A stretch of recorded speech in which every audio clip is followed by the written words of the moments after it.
meu convidado, Hélio Ribeiro, que é diretor de unificação da Federação Espírita do Rio de Janeiro. Hélio, essa justiça de Deus, eu abri o programa dizendo que ela é perfeita. Como é que a gente explica, então, tantos processos dolorosos, situações difíceis pelas quais as pessoas passam? Isso é justiça?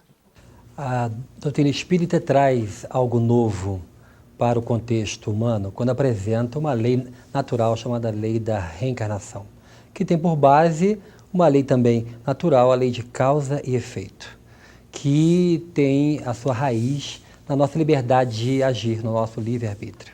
Quando utilizando mal a nossa liberdade, causamos prejuízo a alguém, temos que reparar o erro causado.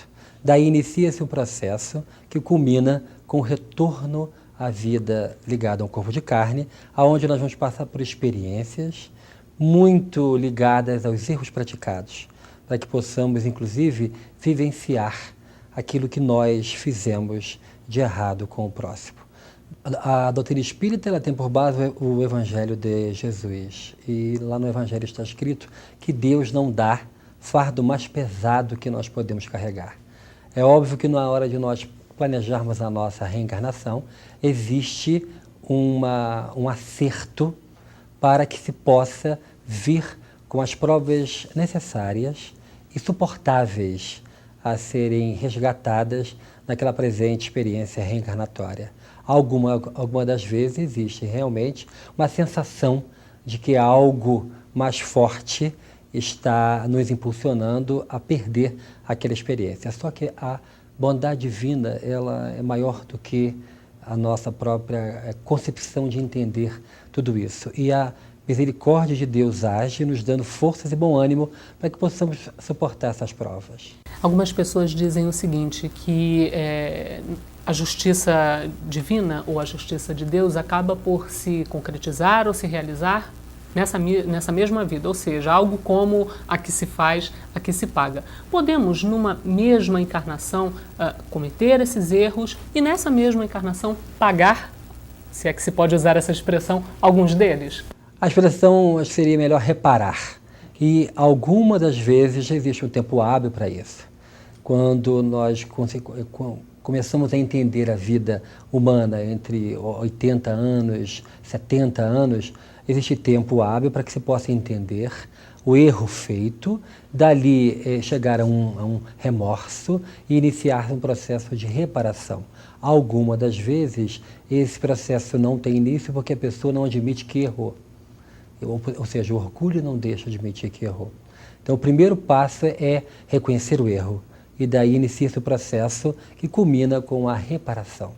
Essa reparação ele pode acontecer, por exemplo, na infância, durante a infância, porque outra coisa que as pessoas falam muito é o seguinte, que acham inadmissível, inconcebível que uma criança venha ao mundo, por exemplo, com tantos problemas de saúde, com tantas deficiências, com tantas limitações mentais, enfim, com toda sorte de problemas. Esse resgate, ele pode iniciar-se na própria gestação. Eu lembro do caso da Dona Ivone do Amaral Pereira, ela que por diversas reencarnações teve sérios problemas com o suicídio, ou seja, voltando à vida espiritual pela porta falsa do suicídio.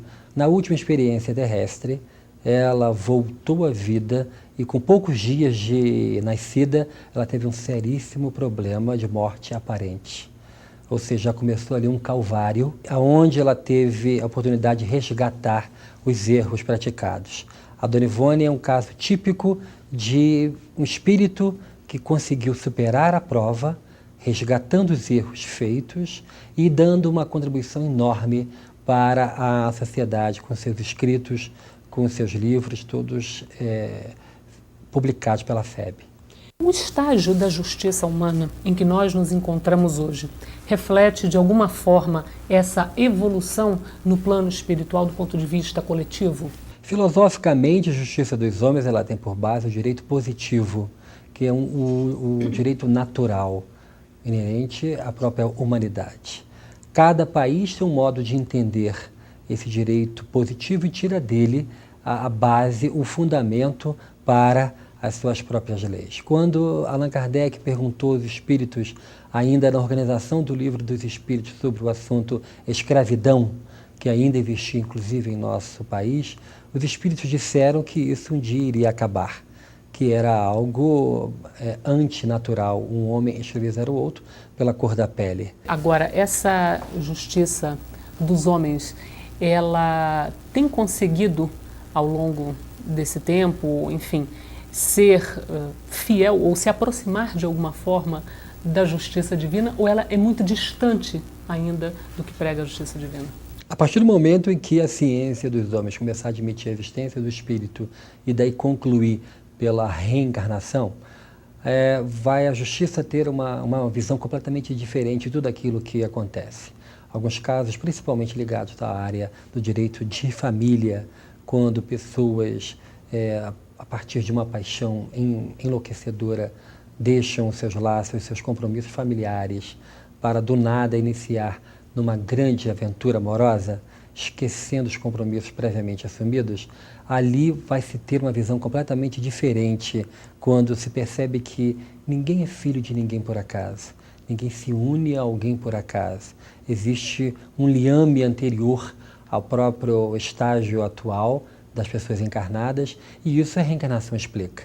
Quando isso for um fato, a justiça dos homens vai se aproximar muito da justiça de Deus. Apesar de que nós temos ainda um conhecimento muito pequenino do que seja a justiça de Deus, que dá um prazo muito maior para que se possa existir uma reparação verdadeira. Falávamos há pouco sobre a justiça de Deus. E se temos essa justiça de Deus, que é perfeita, como dissemos no início do programa, por que precisamos da justiça dos homens? Os homens se relacionam. Desse relacionamento advém conflitos. Os conflitos devem ser dirimidos, e daí existe a justiça dos homens. Allan Kardec fez uma análise muito apurada sobre isso e colocou o assunto justiça divina no livro Céu e o Inferno, um livro básico que está fazendo 140 anos. Ele faz parte da base do conhecimento espírita, e ali se tem uma noção clara daquilo que Jesus nos ensinou, a cada qual segundo as suas obras. Hélio, o que representa hoje um grande empecilho, um grande obstáculo para a nossa evolução na compreensão da justiça divina? Ainda vamos tocar na tecla do orgulho. Ainda temos ainda uma concepção muito pequena do que seja a própria divindade. A doutrina espírita nos apresenta um Deus amoroso, participativo, que está presente em nossas vidas em todos os instantes. Porém, a grande maioria dos homens não entende assim. Faz barganha com Deus. E isso a gente percebe que é algo inconcebível. Quando começarmos a entender que nós estamos colhendo aquilo que nós estamos plantando, nós vamos entender perfeitamente aquilo que Paulo de Tarso nos ensina na carta aos Efésios. De Deus não se zomba, aquilo que o homem semear, isso colherá. Na sua avaliação, essa questão do orgulho perpassa todas as religiões e credos?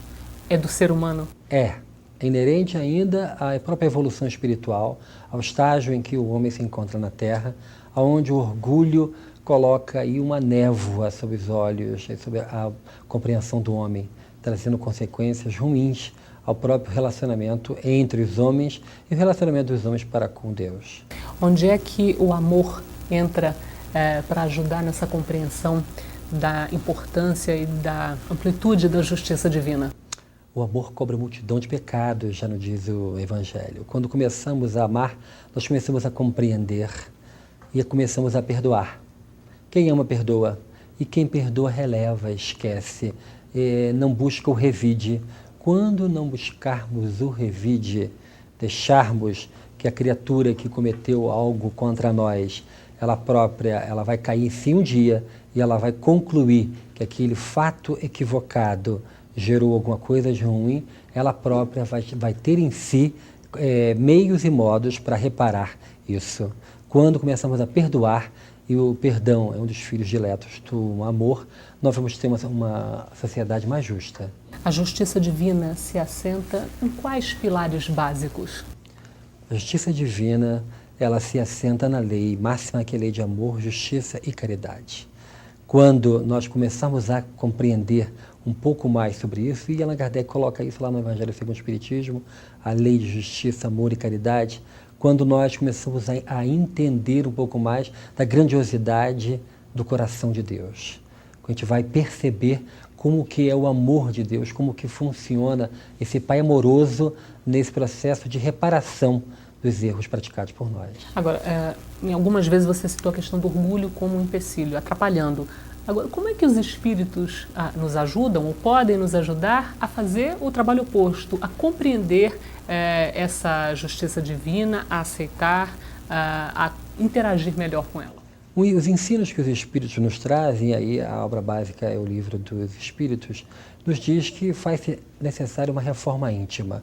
O meio através do qual nós vamos começar a nos reformar intimamente, a superar barreiras, a barreira do orgulho, vaidade, a começar a superar isso e a viver um grande estágio melhor, que é o da piedade. Quando nós começarmos a ser misericordiosos conosco, com o próximo, nós vamos começar a entender que todo mundo falha, todo mundo merece uma chance, um recomeçar, como foi o caso de Jesus com a mulher adúltera que ia morrer a pedradas. E ele disse, quem tiver sem nenhum erro que atire a primeira pedra. Aquele momento ali é o exemplo máximo da justiça. A justiça aonde nós não podemos julgar, não julgueis. Aonde nós temos que aprender a sermos fiscais da nossa própria conduta e não fiscais da conduta alheia. A cada qual será dado conforme as suas obras. Ou seja, nós temos que fazer com que comecemos a praticar o bem. Fazer o bem sem olhar a quem, sem exigir nada em troca. Colocar o bem no nosso dia a dia. Usar frases, pensamentos, palavras que construam. Deixar as críticas de lado. Buscar sempre um lado positivo naquela pessoa que está sendo criticada. Buscar entender. A compreensão, o amor e o perdão são as chaves para a gente começar a viver um estágio melhor, bem próximo à justiça de Deus. Hélio, muito obrigada por essa sua entrevista. Eu que agradeço.